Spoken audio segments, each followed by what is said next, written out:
embarquez pour des voyages émotionnels de réalisation et de rédemption avec des contes qui dévoilent la douloureuse vérité de la honte, suivis de leçons puissantes et inattendues. Des mariages aux remises de diplômes, assister à la transformation d'une gêne profondément ancrée à l'égard de ses parents en leçon de vie. Plongés dans une collection captivant tous les fils de la honte, la fierté et des liens familiaux s'enchevêtrent de façon spectaculaire.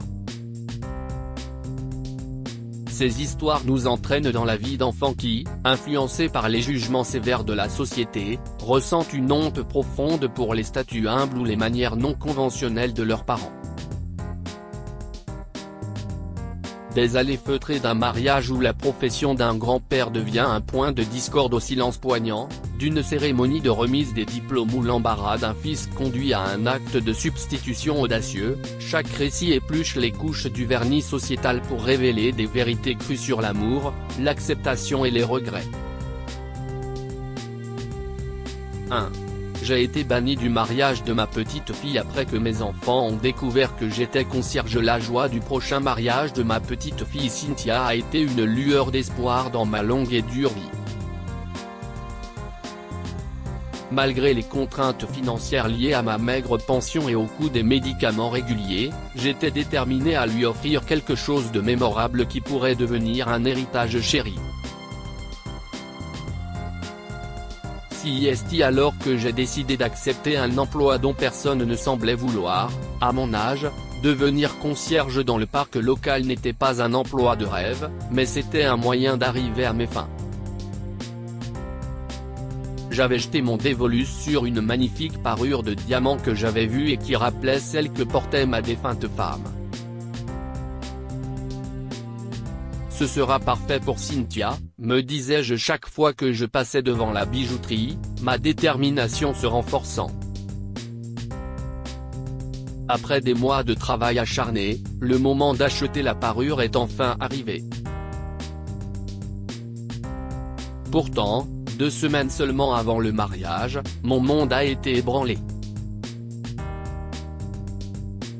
Ma fille, Meryl, m'a aperçu en train de travailler. Son visage était l'image même de son embarras alors que ses yeux écarquillés regardaient autour d'elle. Plus tard, j'ai appris qu'elle avait fait part de son désarroi à Sharon, la mère de Cynthia, qui était tout aussi consternée. J'étais enthousiaste à l'idée du grand jour de Cynthia, sans savoir ce que mes filles avaient prévu après avoir appris mon nouveau travail. À l'extérieur de l'église, Sharon m'a confronté, ces moments profondément marqués.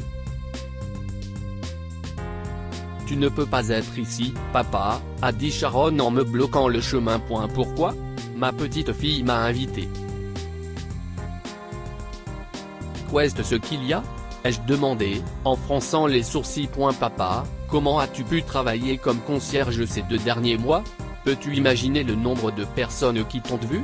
Les gens d'ici ne doivent pas savoir que le grand-père de Cynthia est concierge dans un parc local. Cela va mettre toute notre famille dans l'embarras, rétorqua-t-elle.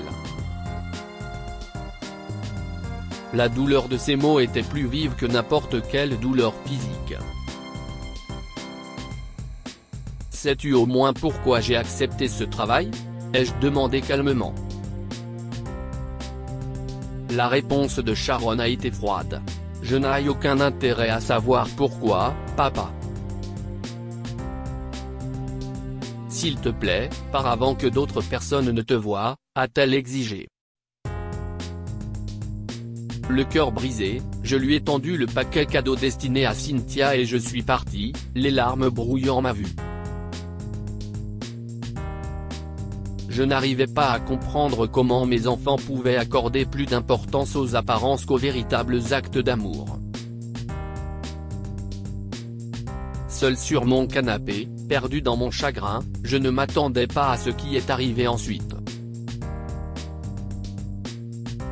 Cynthia, radieuse dans sa robe de mariée, est apparue à ma porte avec son fiancé, Jackson.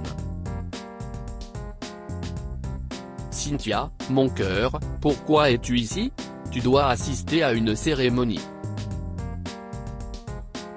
Ne t'inquiète pas pour ton vieil homme. Ça va aller, ai-je demandé en fronçant les sourcils. Je t'aille chercher dans la foule, mais tu n'étais pas là. J'ai confronté maman à ce sujet, mais elle a menti et a dit que tu ne te sentais pas bien. Elle m'a remis le cadeau que tu m'avais offert et j'étais abasourdi. Grand-père, tu as dû faire beaucoup d'efforts pour me l'offrir, expliqua Cynthia. Grand-père. Comment as-tu pu ne pas être présent à mon mariage? Alors que je partageais la vérité, Cynthia a réagi avec amour et une loyauté farouche. Grand-père, tu ne pourrais jamais déshonorer la famille. En fait, cette famille ne serait pas là sans toi, a-t-elle déclaré, la voix ferme et résolue. Avec un nouvel espoir, j'ai accompagné Cynthia et Jackson jusqu'à l'église. Alors que je la raccompagnais à l'autel, elle portant la parure avec fierté, j'ai réalisé que la véritable valeur de mon cadeau ne résidait pas dans sa valeur monétaire, mais dans l'amour et les sacrifices qui l'accompagnaient. En réfléchissant à ces moments, j'ai compris que la famille ne se résume pas au partage du sang ou d'un nom, mais qu'elle est faite de compréhension, de sacrifice et d'un soutien indéfectible. Malgré la douleur initiale, le mariage de Cynthia est devenu un témoignage de ses valeurs durables, un souvenir que je chérirai à jamais. 2. Mon fils avait honte de moi à son mariage jusqu'à ce que je porte un toast debout dans la cuisine du restaurant où je travaillais, entouré des rires et de la chaleur de mon employeur et de mes collègues, je ne pouvais m'empêcher de ressentir un élan de fierté et d'excitation. Ils me félicitaient tous, et je souriais comme la personne la plus fière du monde. Mon fils unique, Arnold, allait se marier, et cette pensée me remplissait de joie. Sieste à 11h ce dimanche, ai-je partagé avec mes collègues, mon cœur très heureux à l'idée de les voir à l'église. J'ai fait un signe d'au revoir et je suis parti, prête à offrir sa surprise à mon fils. J'avais dépensé la plupart de mes économies dans un magnifique costume bleu. Mon garçon doit être à son avantage, ai-je pensé, en tenant le costume pendant que je rentrais à la maison, impatiente de voir sa réaction. Mon fils, regarde ce que j'ai pour toi, ai-je annoncé, en entrant dans notre maison, un sourire radieux et le costume à la main. Mais la réaction d'Arnold à mon cadeau n'était pas celle à laquelle je m'attendais. Il fixait le costume dans mes mains, une lèvre retroussée vers le haut. Je ne porterai pas un costume aussi ordinaire pour mon mariage. J'épouse la fille d'un homme riche et je dois me montrer sous mon meilleur jour. J'aurais l'air de mauvais goût dans ce costume bon marché. Ces mots m'ont profondément marqué, mais rien ne m'a préparé à ce qui allait suivre. Encore une chose. Je ne veux pas que tu viennes à mon mariage. Tous les membres de la riche famille de ma fiancée y assisteront, poursuit Arnold, ces mots étant comme un poignard dans mon cœur. Tout le monde me demandera ce que tu fais, et je ne veux pas avoir à leur dire que tu n'es qu'une nettoyeuse.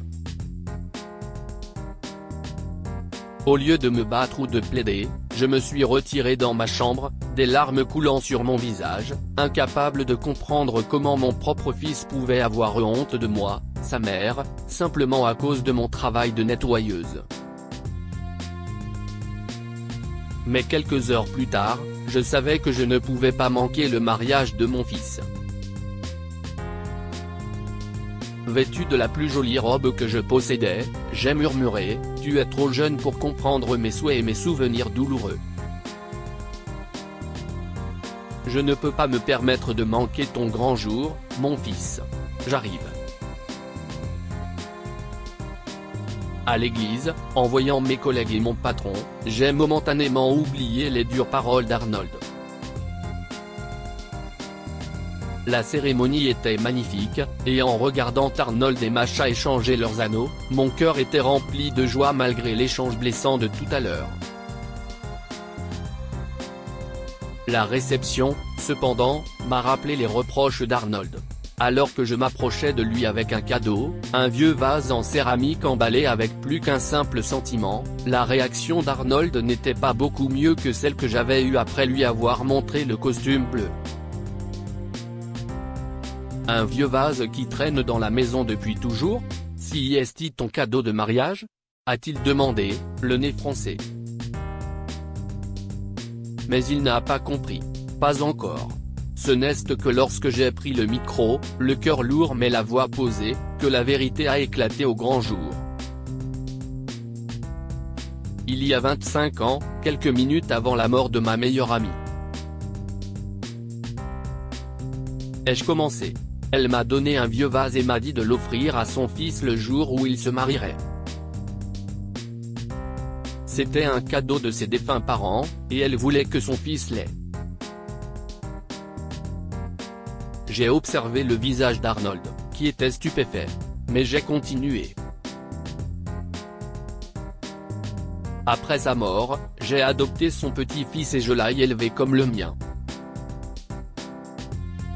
Je n'ai jamais épousé personne parce que je voulais consacrer mon temps et mon amour uniquement à mon enfant. Mon fils, il est temps de vérifier ce que ta défunte mère t'a laissé dans ce vase. Santé, ai-je dit, en levant mon verre et en buvant son contenu. Il s'est approché, la bouche grande ouverte et impressionné lorsque je lui ai montré ce qu'il y avait à l'intérieur du vase, des liasses de billets. Mon ami m'avait donné plus que ce qu'il fallait pour l'élever sans travailler un seul jour de ma vie, mais je l'avais gardé pour lui toutes ces années.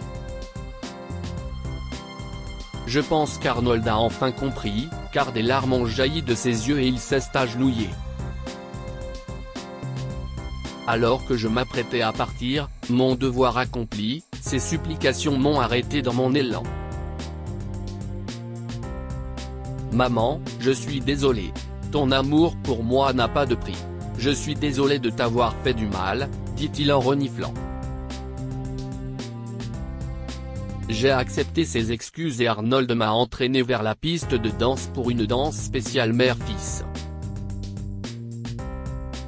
C'était un moment de rédemption, d'amour réaffirmé, et alors que nous dansions ensemble, Arnold a murmuré « Je t'aime, maman ». J'ai su alors que le lien qui nous unissait serait indéfectible à l'avenir. En repensant à ce jour, debout avec mon fils, j'ai réalisé que l'amour, le sacrifice et le pardon sont les véritables piliers de la famille. Malgré la blessure, le voyage nous a ramenés l'un vers l'autre, plus forts et plus unis que jamais. 3. Ma fille a prétendu être orpheline pour m'exclure de son mari gay. Élever Jill en tant que mère célibataire a été la partie la plus difficile et la plus gratifiante de ma vie. Depuis que son père nous a quittés alors qu'elle n'avait que 4 ans, j'ai jonglé entre plusieurs emplois et la gestion d'une petite ferme pour assurer notre subsistance. Jill était ma fierté et ma joie, mais à mesure qu'elle grandissait, le fossé entre nous s'est creusé, surtout en ce qui concerne notre statut social. Maman. La voix de Jill, empreinte d'embarras, résonnait encore à mes oreilles chaque fois que je pense à la façon dont elle a réagi à ma tenue pour la fête de son école. Tu n'as rien d'autre à porter? Mais chérie, c'est trop benaquin. Si est aussi l'une de mes préférées, ai-je dit, mais son dédain était évident.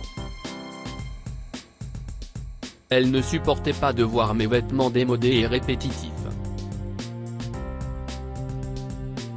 J'ai changé de robe ce jour-là, ravalant ma peine pour son bonheur. Le dédain de Jill pour notre humble mode de vie s'est accentué au fil des années. Son déménagement à Houston pour l'université ressemblait plus à une fuite de moi qu'à une poursuite d'études. Nos conversations se sont réduites à néant et je l'ai senti s'éloigner. Lorsque Jill a annoncé ses fiançailles avec Bobby, un homme issu d'un milieu aisé, elle ne s'est pas contentée de s'éloigner, elle m'a effacé de sa vie. Elle a concocté une histoire d'orpheline élevée en famille d'accueil, en omettant complètement mon existence. Mais je ne l'ai découvert que trop tard. Poussé par l'amour, j'avais décidé de surprendre Jill, espérant une réconciliation. J'ai attendu devant sa porte d'entrée pour avoir la surprise de la voir porter une robe de mariée. À qui appartient cette robe de mariée, Jill ? Lui ai-je demandé.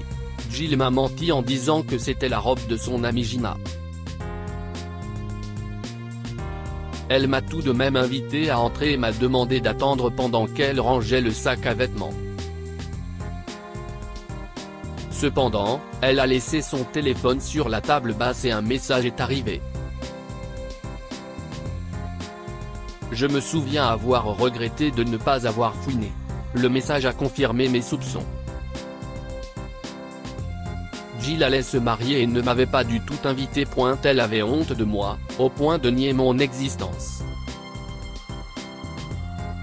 Jill est revenue de sa chambre et s'est plainte que je touche à son téléphone. Maman. Je n'aime pas que l'on touche à mon téléphone. Donne-le-moi, s'est-elle emportée en me prenant l'appareil des mains. Y a-t-il autre chose que tu n'aimes pas, chérie ? Je n'ai pas pu m'empêcher de demander, ma voix se brisant. As-tu tellement honte de moi que tu as menti en disant que tu étais orpheline et que tu as choisi de ne pas me parler de ton mariage ? Ses justifications et son aveu final ont coupé plus profondément que n'importe quelle blessure physique. Écoute, mon fiancé est un homme riche. S'il voit quelqu'un comme toi, une femme sale et habillée de façon minable entrer dans le hall, tu crois qu'il appréciera ? Je voulais dire quelque chose, mais Jill a continué, ses mots me poignardant comme des couteaux de cuisine. Alors s'il te plaît, pour mon bien, ne fais pas de scène et oublie tout ce dont nous avons discuté, d'accord ? En quittant la maison de Jill ce jour-là, mon cœur était plus lourd que jamais. Pourtant, lorsque j'ai appris la mésaventure d'un gâteau de mariage par le biais du Facebook de Jill, mon amour pour elle m'a propulsé dans l'action. Malgré tout, j'en ai préparé et décoré un nouveau, en y déversant tout mon amour et mon espoir pour son bonheur. Malheureusement, elle est restée silencieuse face à mes efforts, ce qui a été plus dur que toutes les disputes que nous avions eues. J'ai pensé que c'était le dernier message qu'elle m'avait adressé. Mais quelque chose de miraculeux s'est produit. Jill et Bobby sont apparus sur le pas de ma porte avec des excuses et une robe de mère de mariée à la main. Prépare-toi vite, maman. Les mots de Jill ont été un baume sur mes années de douleur. Je m'excuse d'avoir été si négligente et égoïste. Les excuses de Bobby et leur invitation au mariage ont été un moment de guérison. En me joignant à eux, en assistant au mariage de ma fille lors d'une cérémonie qui m'incluait désormais, j'ai réalisé le pouvoir du pardon et de l'amour. 4. J'ai engagé une actrice pour jouer le rôle de ma mère à ma remise de diplôme. La plupart des gens ne savaient pas que j'avais une mère. Chaque fois que mes amis évoquaient leurs parents, je me taisais. Je ne laissais jamais aucun d'entre eux venir jouer ou regarder des films chez moi. Depuis l'école primaire jusqu'à ma dernière année de lycée, pas un seul ami n'a mis les pieds dans ma maison. Et quand j'ai commencé à sortir avec des filles, j'ai inventé des histoires comme ma mère est très religieuse et n'approuve pas les rencontres. Mais en réalité, j'étais tout simplement trop gêné pour lui présenter qui que ce soit. La dure vérité, c'est que j'avais profondément honte de ma mère. Je ne pouvais pas supporter l'idée que quelqu'un découvre qu'elle était différente, presque comme un personnage de film d'horreur. Elle avait perdu un œil et le côté gauche de son visage était couvert de cicatrices. D'aussi loin que je me souvienne, c'est l'apparence qu'elle avait depuis toujours. Cela n'avait pas d'importance pour moi quand j'étais plus jeune, c'était juste ma mère. Mais en grandissant, j'ai remarqué comment les gens réagissaient en voyant son visage. Une fois que j'ai réalisé que ma mère n'était pas comme tout le monde, elle est devenue laide à mes yeux. Je me souviens encore du premier jour d'école, où j'ai vu les mamans des autres enfants et remarqué leur réaction face à la mienne, même si elle essayait de cacher ses cicatrices avec d'énormes lunettes noires et un chapeau. Ce soir-là, je me suis emporté contre elle, je ne veux pas que tu m'accompagnes jusqu'au portail, maman. Je peux entrer toute seule. Elle a essayé d'argumenter, en disant que c'était normal que les mamans le fassent, mais je l'ai traité de monstre, faisant écho à ce que j'avais entendu de la part des autres. Cela l'a profondément blessée et elle n'a plus jamais remis les pieds dans mon école. J'ai réussi à tenir ma mère à l'écart de ma vie publique. J'inventais des histoires chaque fois que quelqu'un me le demandait pour ne pas dévoiler la vérité. Cependant, tout a basculé à l'approche de la remise des diplômes. J'avais été nommé major de ma promotion et, soudain, on s'attendait à ce que ma mère soit présente. La panique s'est emparée de moi. Je ne pouvais pas la laisser venir et révéler la vérité à tout le monde. J'ai donc trouvé une agence et j'ai engagé une actrice pour jouer le rôle de ma mère idéale pour la journée. Lorsque le jour J est arrivé et que ma vraie mère m'a vu prêt, elle était très enthousiaste à l'idée d'assister à la cérémonie. Mais je lui ai dit froidement qu'elle n'irait pas. J'ai avoué que j'avais passé ma vie à la cacher et que je ne voulais pas qu'elle soit là pour mon jour le plus important. Regarde les choses en face, maman, tu as l'air d'un monstre, d'accord ? Ai-je crié. Je n'ai assez d'avoir eu honte toute ma vie. Et j'ai engagé quelqu'un pour te remplacer aujourd'hui. Je ne peux pas les laisser te voir et devenir la risée de tous. Tu comprends maintenant ? Sa réaction a été d'un calme déchirant, un simple hochement de tête. Oh, mon fils, a-t-elle murmuré. Je suis tellement désolé. 2 semaines plus tard, je suis parti pour l'université en Californie, coupant tout contact. Ce n'est que 10 ans plus tard, après son décès, que j'ai découvert la vérité sur ses cicatrices et l'étendue de son sacrifice pour moi. Elle m'avait protégé d'une attaque de chien quand j'avais 3 ans, ce qui l'avait défiguré. Apprendre cela et réaliser qu'elle m'avait aussi laissé un patrimoine important m'a rempli de remords. Je n'avais pas connaissance de l'assurance vie ni de l'indemnité d'environ 1,5 million de dollars. En me rendant sur sa tombe, j'ai enfin compris la profondeur de son amour et de son courage. Je me suis excusé, souhaitant pouvoir changer le passé. À partir de ce moment, j'ai décidé de l'honorer, en plaçant l'une des rares photos d'elle sur mon bureau. Elle me rappelle constamment son sacrifice, son amour et mon regret pour mon ignorance et ma cruauté passée. 5. J'ai demandé à ma vieille mère pourquoi m'as-tu donné naissance ? Et j'ai découvert que je n'étais pas son vrai fils. En repensant au passé, mon cœur est lourd du poids des regrets et de la douleur que j'ai causée à ma mère, Gloria. En grandissant, je n'ai jamais réalisé la profondeur de son amour ni les sacrifices qu'elle a fait pour moi. Au lieu de cela, j'étais rongé par la gêne et le besoin désespéré de m'intégrer à mes amis, ce qui m'a conduit à la repousser cruellement. Vous voyez, elle était plus âgée que les mères de mes amis. Beaucoup plus âgée. Un samedi, lorsqu'elle a essayé d'entrer en contact avec moi en suggérant que nous regardions ensemble un film de super-héros, un genre qu'elle savait que j'aimais, j'ai ignoré ses appels, choisissant plutôt de passer du temps avec mes amis dans un café local. Lorsqu'elle est arrivée, espérant me surprendre, mes amis se sont moqués d'elle, l'appelant ma grand-mère.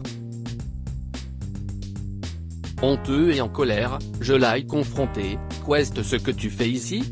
Tu me mets dans l'embarras devant mes amis. » Sa réponse, pleine de blessures et de confusion, « Pourquoi est-ce que je t'embarrasse, fiston ?» n'a fait qu'attiser ma frustration. Je ne voyais pas l'amour dans son geste. Je ne voyais qu'une intrusion dans ma vie d'adolescent. Ce soir-là, après avoir ignoré son dîner fait maison et ses tentatives pour comprendre ce qui nous séparait, je me suis emporté contre elle, l'accusant d'être vieille et ennuyeuse, quelqu'un avec qui j'avais honte d'être associé. « Pourquoi m'as-tu donné naissance ?» ai-je hurlé, sans comprendre l'impact de mes paroles. Le regard de douleur dans ses yeux aurait dû m'arrêter, mais dans mon égoïsme, je suis parti en trombe, la laissant seule et le cœur brisé. Ce n'est que lorsque je suis rentré tard un soir pour trouver notre voisine qui m'attendait que la dure vérité de mes actes s'est imposée. « Où étais-tu, Timothy ?» a-t-elle crié en saisissant le col de ma chemise. Tu es tellement ingrat. Tu as provoqué une crise cardiaque à ta mère. Je ne lui ai pas demandé de me mettre au monde. Pourquoi s'est-elle forcée à avoir un enfant? Et maintenant, elle est fâchée que je ne sois pas le fils qu'elle veut que je sois? Ai-je répliqué en me débarrassant de ses mains. Te mettre au monde? Dit-elle en m'attirant chez elle. Tu veux la vérité? Je vais te donner la vérité pour que tu arrêtes de parler grossièrement de ta mère, qui t'a tout donné. Chez elle, notre voisine m'a révélé une vérité que je ne connaissais pas, mon adoption et l'histoire de l'incroyable sacrifice de ma mère. En lisant les documents qu'elle m'a remis, j'ai appris que j'étais né avec une grave maladie cardiaque et que ma mère avait contracté un prêt pour payer mon opération.